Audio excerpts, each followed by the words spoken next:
Hello, welcome back to Bridging the Gap. We're here with my friend Dave Conley, and this is our new segment here that we call In My Opinion. During this segment, we'll be talking about different views, different things, and chances are we're not going to agree on everything, but in my opinion, what I say is probably right. Dave, welcome to the show. Thank you for having me, Dave. Yes, thank you for being part of it. So tell us a little bit about yourself. My name's David Conley. I've lived here in Salisbury all my life, and I'm a huge collector. So I'm big into history and observing history. That's probably why I'm here. Speaking of history, we graduated together, and that was part of history back when Columbus sailed. Anyway, well, it was in the late 20th century, back then. In my opinion, you were wrong with that date. No, just kidding. But yeah, we're going to be talking about different views, and we're going to be having this segment more often. And again, like I said, it's in our opinion. This does not mean that this is like solid gold. Everybody feels the same way, but want to get different views on things. And Dave, you live in the city of Salisbury? Yes.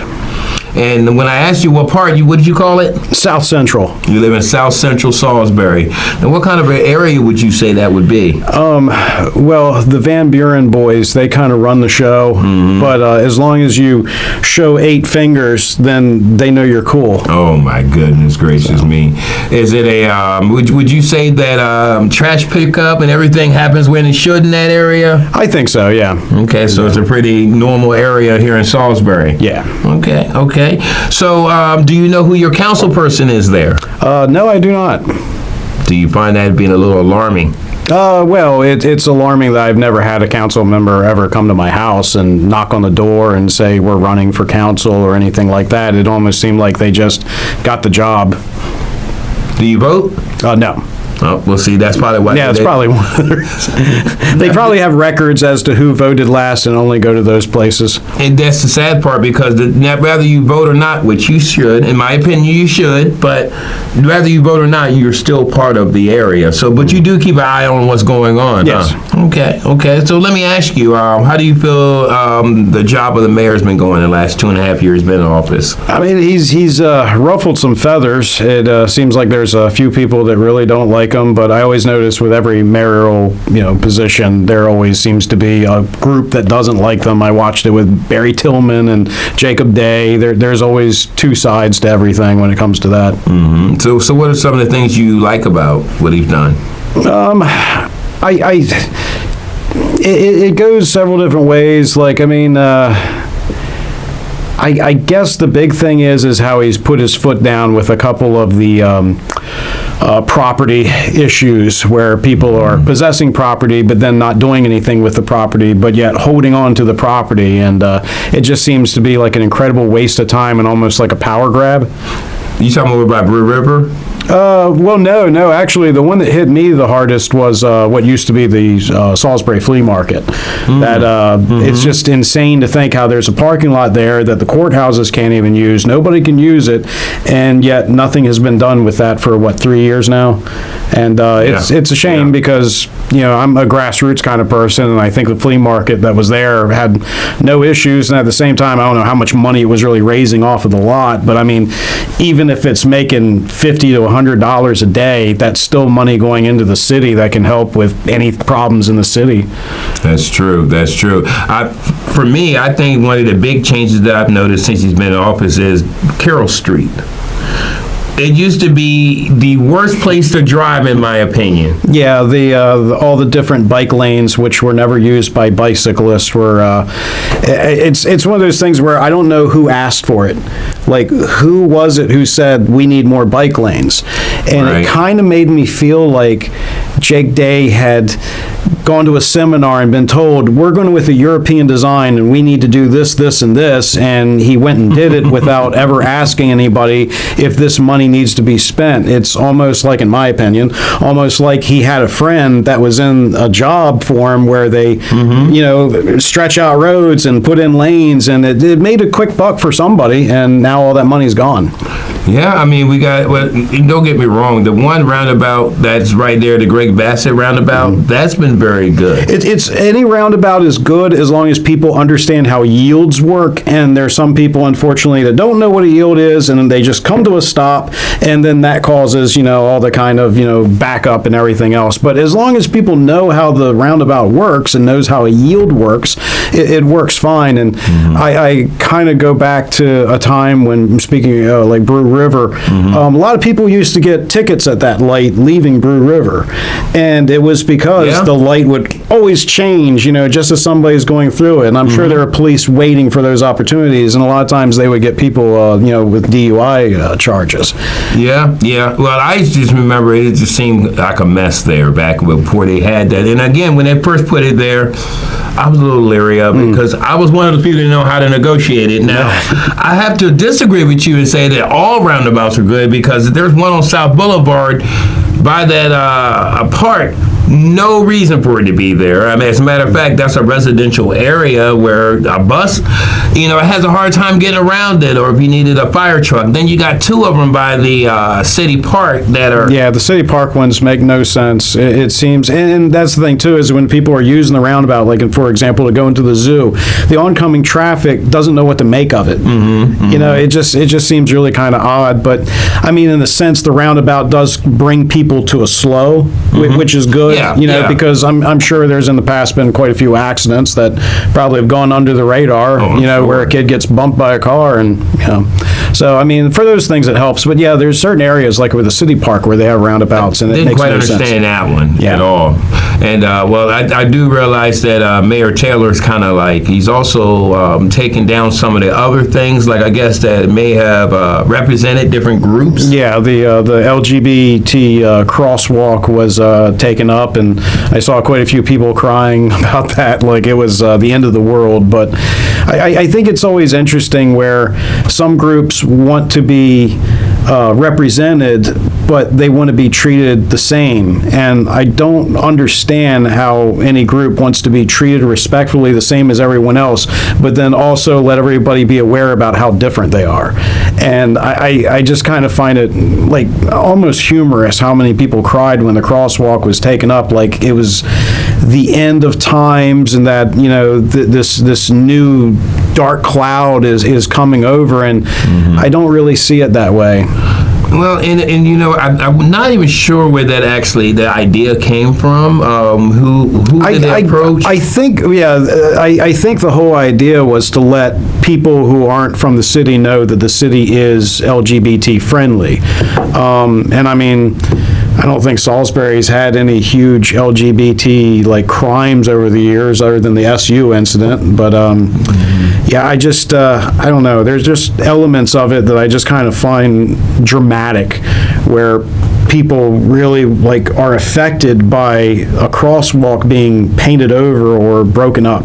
It just seems to be like a very petty thing to worry about when there's so many other things going on. If we're going to talk about morality or anything, why don't we talk about the homeless in the city? I mean, there's a lot of other things going on that are more important. Which is right there, which actually one of the little villages for the homeless is right there by that crosswalk. Yeah. It's I think anybody who's ever walked downtown knows under the bridge, and quite a few nights when I was a child, I used to go to the public library, and every now and then I'd take a spell where I just kind of leave my bags behind and do a little walk around town, check out the river walk, and that was always something you would see, is somebody sleeping underneath the bridge. And 9 times out of 10, they're sleeping underneath the bridge from dawn to dusk, because unfortunately at nighttime, that's when they can get hurt. That's when they can get robbed. That's when, I mean, you don't want to be at your sleep when you know for a fact somebody could do something to you.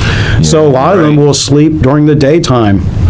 And the scary part about that, even under the bridge, and I know that Vice President Councilwoman April Jackson has been fighting to get rails back on the Riverwalk, because even sleeping up under that bridge, I mean, I don't know about them, but I kind of roll in my sleep. Yeah. Well, it's a safety feature. Why would you have it taken down?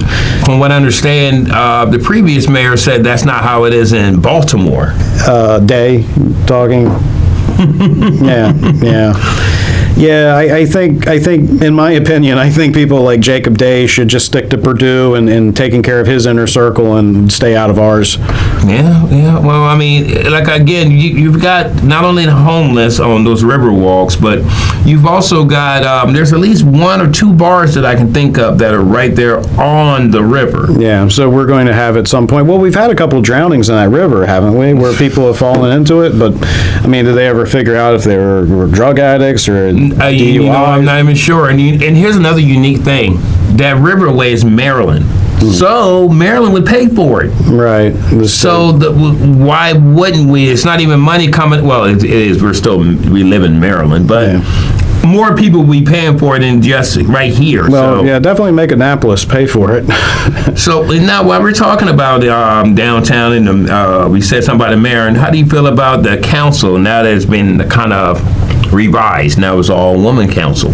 It's interesting that city council. Yeah, it's interesting that it's all female. I don't quite understand how every representation is taken into it, being it's all female. It just seems kind of odd that there wouldn't be, I guess, a good male enough candidate to win a seat in the council, but being I don't pay attention to too much of the political struggles that go back and forth. Right, well, they had to fill a spot that was vacated by the former president of the city council, Doughty, and the way that they picked the fifth person, it was actually the rest of the council. Now, of course, there was some struggles there, because I can tell you, especially Councilwoman Jackson did not. She actually spoke from sitting at the same table about not wanting to be an all-woman council because of lack of representation, you know? But here we are, and I mean, what do you think about that? How do you think that's going to fare? I mean, hopefully the ladies in the council can take care of everything and take care of us, but it just, I don't know. If the whole entire council were men, people would be having a different opinion, so it's kind of the same thing. You can have two extremes over another, and I mean, I'm sure the ladies of the council are proud that they've broke that record and they have it, but it still seems a little not representative to the city of Salisbury. Do you feel like there's special interest groups that are kind of like moving the needle, if you will? Oh, definitely. Salisbury? I think it's all over. It's all about getting the political points for the for whoever's in power, which is blue right now. But there always seems to be a thing where the line is moved over a little bit and more is taken. So it's the political struggles that go on in the State House in Annapolis as well as here, a lot of it is people in suits that don't walk amongst us, would barely ever even walk amongst the people. Speaking of Annapolis, do you think it plays a significant role in what happens in local politics? I think it does, because, I mean, anytime you have anybody in the State House, one particular occasion I remember was I had worked as a lobbyist.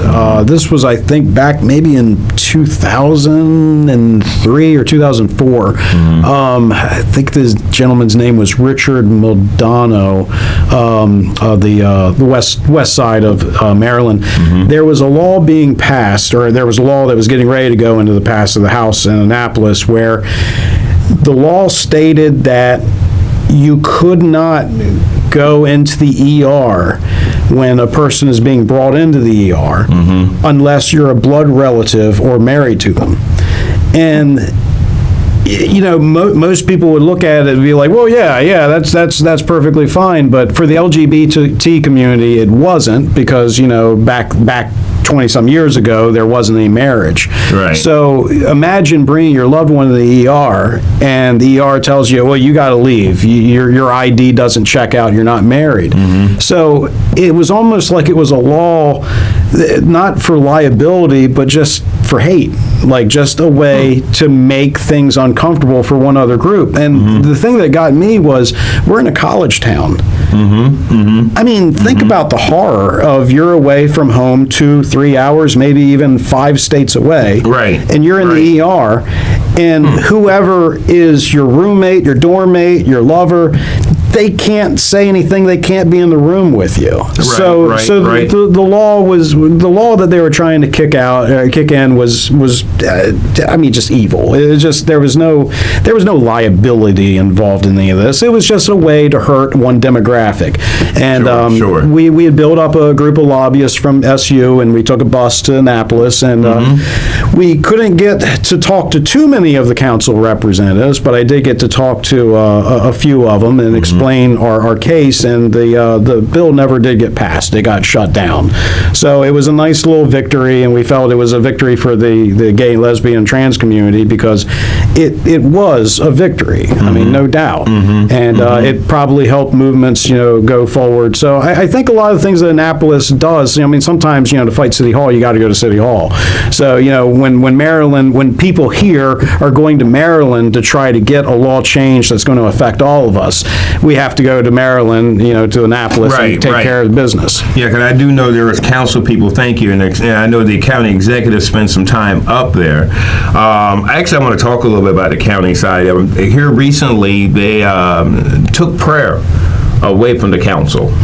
And, of course, I'm a praying man, so, I mean, I really think, actually, what they were doing, truthfully, was the blueprint is the way to pray, according to the Bible, but for them, it was prayer, but at least it was a step in the right direction. I personally think that they've opened up a can of something they didn't want to open up. That's my thought, but what do you think? I mean, there is the idea of separation of church and state, but there's also, our own, idea that we have the right to do whatever, amongst ourselves. And it's just kind of odd that if you want to, before the meeting starts, just lower your head. Oh, you can't do that. You have to go out in the lobby and do that. And it just seems kind of unusual that, it doesn't have to necessarily be Christian prayer. I mean, if someone is Muslim and they want to say a prayer before a meeting, I'm not against a Muslim doing that. I'm not against anybody doing that. Prayer is just prayer. And it shows a lot about the other people who want to chase it away. It shows everything about them and what they stand for, because, I mean, you're either on the side of good or you're not. We want to always have arguments about morality, and that always comes into play. But, I mean, whoever is saying, we got to chase prayer out of the meetings is just, I mean, you could just have a period where you say, everybody, if you want to, lower your heads and pray, to whoever your God is. But just to all out say we're not allowing it anymore is just evil. Kind of like an analogy with the whole incident with me lobbying in Annapolis. Sure. Sometimes people make laws or take away laws just to be evil. And, the thing was, thank you, it was said from what at least I saw the press release, they were saying that the council was concerned with facing a lawsuit with having prayer there. Now, here's my thing, a couple things here. One, it had been part of the council meetings for forever and a day. Yeah. So if it ain't broke, why try to fix it? My second thing would be that this didn't stop them from still fighting when the executive saying, hey, you can't stop me from doing this, but they let that lawsuit go forward without saying, Yeah, so. It's interesting how they want to protect themselves from lawsuits, but you had that situation, what was it, with the Wycomico County Council, where they weren't allowing anybody to make opinions anymore. And it's like, well, I'm sorry, but everybody does have the right to come up to the podium and say what they want to say. Yeah. No words of assault, obviously, but you're not supposed to say anything that's going to be injurious. Right. The situation you're talking about was something said about the person's not even on council anymore. Yeah. So, but it's supposed to be freedom of speech. Yeah, and that's the whole thing is when I see freedom of speech being censored, it's like, then somebody's going to sue the city, and all the taxpayers are going to have to pay for that. So, it's always an issue of trying to make people have responsibility for the positions that they're in, and sometimes people screw up and do something wrong, and we don't need lawsuits coming down onto the city and to the taxpayers. Right, or in the county. Right. And I mean, it goes with, immunities. You hear about police immunities. You hear about political political immunities, and we need to chase that kind of stuff away. And of course, the people who make those laws are the people that want to have themselves immune to it. So it's always the people that are making laws to protect themselves, but not protect everybody else that the taxpayers are paying for that service to be done. And thank you. And one thing I have seen is when it comes to things like prayer or freedom of speech, when people vote people in, they don't see that with them. They said, "Oh, I'm standing up for you. I'm there for you." But when you want to speak, they want to silence it. Yeah. You know what I mean? As far as prayer, why would you, as far as the county council, because the city council does do prayer. They still do have people coming for prayer. But for the county council, for you to take the opinion of 7 or 6 people over 107,000 in the county. Yeah, your constituents don't represent everybody, and that's one of the things I think I talked about with you over the phone is the echo chamber effect of how people only listen to the opinions by the people that are around them, but you're in an echo chamber where all you're getting is the same opinions going back and forth. Sure. What a representative needs to do is be out with everyone and hear different sides and different opinions, because sometimes things don't occur. Like, people just don't occur. Exactly. Now, let me ask you this. In closing here, the relationship with the county council and the county executive has been kind of rocky. It's been rocky, not even just with this session. I'm talking about since there's been an executive. How do you feel about that? How do you feel about the executive, Giordano? I mean, she seems to be attacked for being conservative, and I've never really seen it before in my lifetime where a person's being pushed out for trying to follow law and trying to have a moral route to things. So it's just we're living in very interesting times. The 250th birthday of our country is coming up, and I'm curious to see what's going to be happening around July. Yeah, but see if we're really a country anymore, if we're just divided. Scary thing is that when you and I went to school, we learned the Constitution.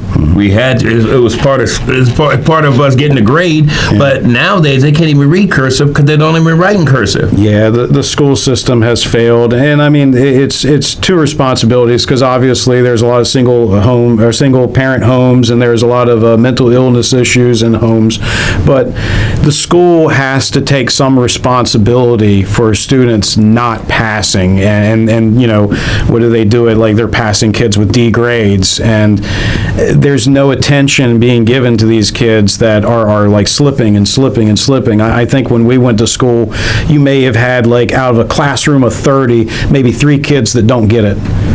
Yeah. So I mean, it's safe to say. But also something else is when we were in school. When it came to the pledge, sorry, I didn't mean to cut you off. When it came to the pledge, we had maybe one person, I'm not going to say his last name, but his name was Jason. And he did not stand for the pledge because of his beliefs. Okay. But they didn't make a big stink about it. Right. Yeah. It was one person, but he was very respectful. Right. Nowadays, it's like... Well, there's the victim mentality now. Like, now a lot of people want to use victimhood as a way to bargain and get things, and I constantly see it, and it's a shame, because the only people who should be bargaining to get things are people in power. Yeah. It just amazes me when somebody basically cries wolf, and it's a shame. Okay. Well, this has been our first segment of In My Opinion, and in my opinion, it's been a good one. What do you think, Dave? In my opinion, it's been pretty good. And I'm just going to, again, say that when we have these settings and talk as far as within my opinion, these are our opinion, okay? These are not something that you said, but they said that this is how it is. No, this is how we feel about it, okay? We have 2 different political views, but we both have the same common goal and want to see things work and want to see those that we've had some kind of an impact on over the years be successful. Yes. Yeah. You want to always be putting people up. You don't ever want to put people down. Exactly. And you want to give a hand up, not a hand out. Just saying. Just my thought, in my opinion.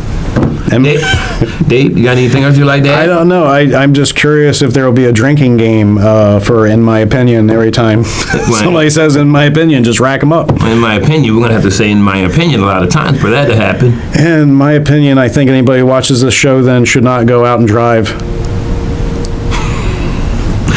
This has been another segment of Bridging the Gap. Thank you for joining us. We'll be talking to you soon.